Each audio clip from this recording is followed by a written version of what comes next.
Hello, everyone. Welcome to another Friday follow-up in the continuing journey of accountability. Does the phrase same but different mean different things for you? This past few weeks, I've been preparing for the October annual Board of Directors meeting, getting some writing done ahead of time because, we're coming into the last few months of 2022. We got to get ready for 2023.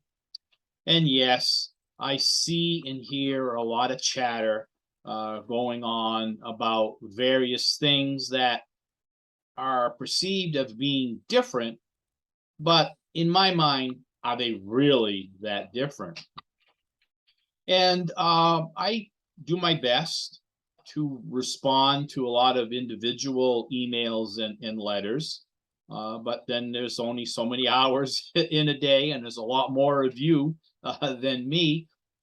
But what I try to do, and I think this is where sometimes I was getting a little over philosophical this past couple of weeks, is that when I prepare these messages or when I do my writing for an issue of Tops News that you folks won't see for several months, I try to incorporate some answers or some reasons why things may appear different, but in all actuality, they're the same.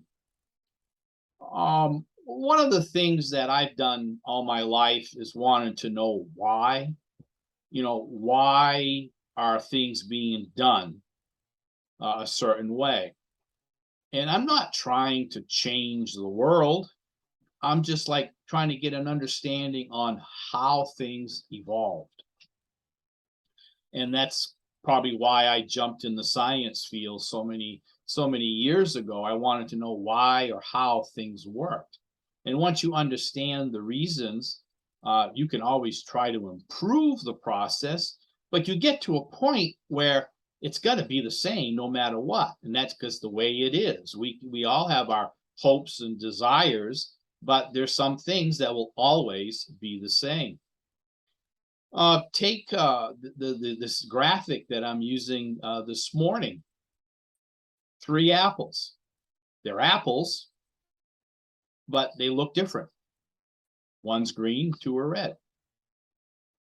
They are apples, plain and simple, but they look different, but they are the same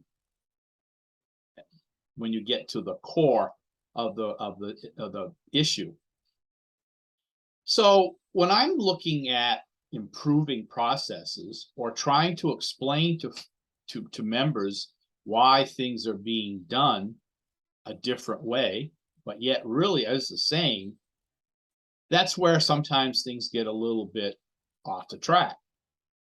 Again, we all like to see things our own way because we feel we're the subject matter expert on this, and we know that if we had it this way, or I had it this way, I know I could do whatever. It's not always just related to Tops, but just life in general. So in light of a lot of the discussions that have been going on, when you really get down to it, what is trying to be accomplished is a set of guidelines, suggestions that you can work within your own structure. This has been going on for a long time in Tops. Think about a franchise. If whether or not you like Starbucks coffee or Donuts coffee or whatever type of thing that's out there in franchised world, these corporations, organizations, and such set parameters for everybody to follow. It's the same Starbucks across the country. It's the same Dunkin' Donuts across the country. But haven't you gone into one and have a coffee that tastes a little bit different than one in another area? It's the same, but different. They're working within the parameters of what they've been told to do. This is what's happening in Tops chapters across Tops Nation. There's a set of parameters to work under, but each chapter is different. The same comes into play because it's called a TOPS chapter, but it's different because even though they're working with the guidelines, it's going to be different. They have the opportunity to create what works for them within the parameters. Unfortunately, we can't always get the parameters that we want. The ongoing discussion that I'm seeing, and I'll have more on this as we go forward in the new year, is folks who have been fortunate enough to reach their COP status.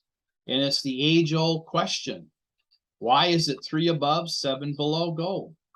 It's a range of 10. That's the key. Does it really make that much difference if it's 5 above, 5 below, 4 above, 6 below, 2 above, 8 below? Is it really that much difference? I dug into this a long, long time ago because I said, why? I always ask why, you know? And it's done based on the best information available that we get from our ties with the medical community. It's a range. When we go to our healthcare provider to get that goal, that weight that we feel that we need to be at based on all the other parameters that's going on in your life, the different type of medical issues that you have. That's why TOPS is not going to tell you where to land. You have to work with your healthcare provider to do that. But it's just a range. Nobody's going to be at one weight for that same number forever and a day. It's a range. So it doesn't matter. Let me correct that. It does matter to the individual, but for the whole set of parameters that are being set, so we just want folks to be healthy. Some of the competitors out there use the 10-pound range quite different. It is my opinion they use it as a big stick and not something to strive for. Whereas you have to be within 10 pounds of your goal weight to be a leader, to facilitate a meeting, or to be part of the next level of management. How's that being supportive? There it's still the 10-pound range. And again, there's something magical, if you will, about that 10 pounds, because as humans, we are going to fluctuate back and forth. So it's the same, but a little different. And it's like that in all the aspects that we deal with as being a TOPS member. I like to think of myself as being the same person in my 60s as I was in my 20s. Hopefully, I'm a little bit wiser, but just think about how over the years I look different. I was much heavier than I am now when I was over 320 pounds. I used to have dark hair, didn't have a beard, didn't wear glasses, didn't get dressed up, but inside I was the same person. But to everybody else, I look different. We have to get to the core of where we want to go. And we have to use what's available for us to make it happen. That's why we're all unique individuals in an organization pulling together for the common cause to get everybody healthy. You know, I've said a few times, and I'm going to keep on saying it, and I know I can be very honest with you, with the members, is that I used to get hung up on the number. You know, when I was told I was 321 pounds, that scared me. But it was just a number. Because when I used to tell folks, yeah, I started TOPS because I needed to get healthy and lose weight, and they would ask, well, how much did you weigh? And I said, 320 pounds. The first thing they said to me was, no, you didn't. Why would I lie? But see, it's a number. To them, I didn't look like I was over 320. Just like somebody who probably weighs 185 may or may not look like it's 185. It's a number. It's a spot that the healthcare professionals help you with to get at. That's it. That's all it is. If you I heard someone say on one of the health programs and news shows and stuff like that, is that for every 10 pounds you lose, you add years to your life. I don't know if that's true or not, but it's a nice goal to go for. The fact that we need to lose weight to help get healthy is not the whole equation. We have folks who are at their goal weight who probably still have high cholesterol because of genetics. They're healthier because they've lost some of the weight, and with their doctor, they're managing their diet, and that's a key right there, eating healthier going forward. So yeah, things are different, but when you get right down to the core, they're really the same. It's just a different way of looking things to help people go on with their journey to a healthier lifestyle. And we'll talk more about these things because I get it. I really, really understand where people are coming from because I lived it.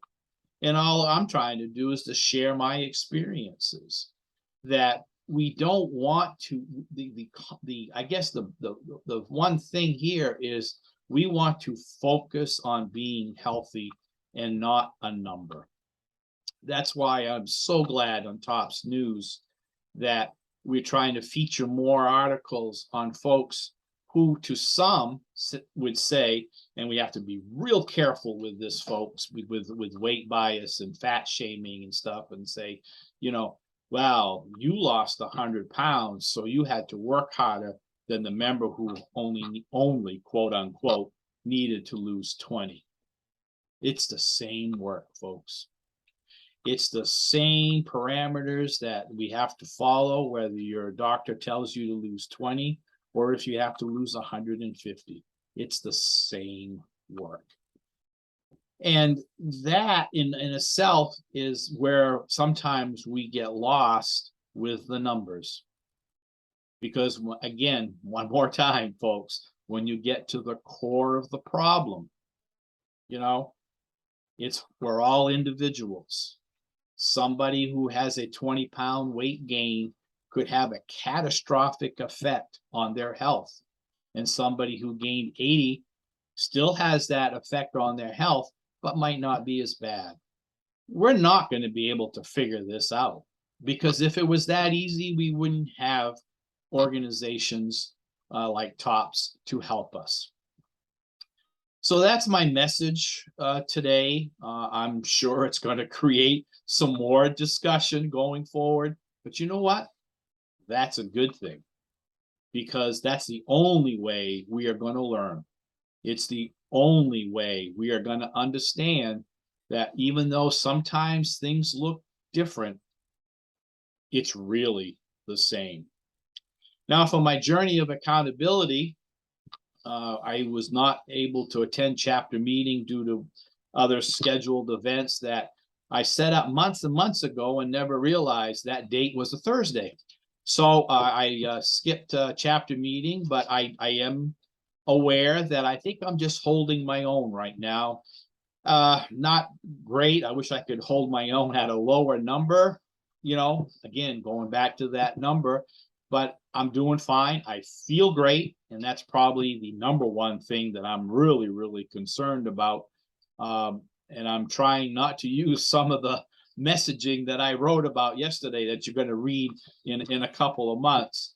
But I'll just share one more thing, that despite all what's been going on in my journey, when I joined TOPS, prior to my joining TOPS and my journey in TOPS, I'm a lot healthier now in my 60s than I was in my 40s. Now, those are numbers to wrap your head around. And I'll see you next Friday.